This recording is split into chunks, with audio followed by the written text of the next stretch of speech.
रवि एक छोटे से गांव में रहता था। उसके पिता खेतों में मजदूरी करते थे और माँ दूसरों के घर में खाना बनाकर कुछ पैसे जोड़ती थी। बचपन से ही रवि ने गरीबी को बहुत करीब से देखा था। उसके कपड़े पुराने होते, जूते फटे रहते, लेकिन उसके सपने हमेशा नए रहते थे। गांव के एक सरकारी स्कूल से पढ़ाई करते हुए रवि का मन हमेशा किताबों में ही कहानी पर उसे यकीन था कि एक दिन वह भी कुछ बड़ा करेगा, लेकिन कैसे यह वह नहीं जानता था। गांव में एक दिन एक एनजीओ आई जो गरीब बच्चों को स्कॉलरशिप देने का काम करती थी। वहीं उसकी मुलाकात हुई साक्षी से, एनजीओ में काम करने वाली एक होनहार लड़की जो शहर से आई थी। साक्षी ने पहली बार रवि की आंखों में वो जुनून देखा जो हर किसी में नहीं होता। उसने रवि से पूछा, तुम बड़े होकर क्या बनना चाहते हो? रवि ने बिना झिझके कहा, अमीर।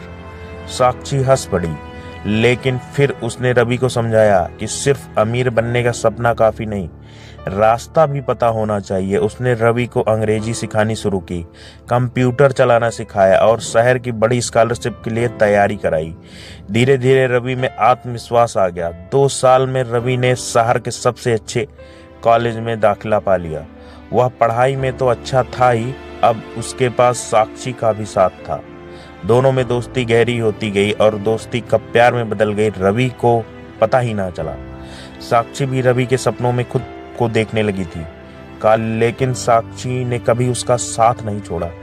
धीरे धीरे रवि का आइडिया रंग लाने लगा और निवेशकों की नजर रवि के स्टार्टअप पर पड़ी।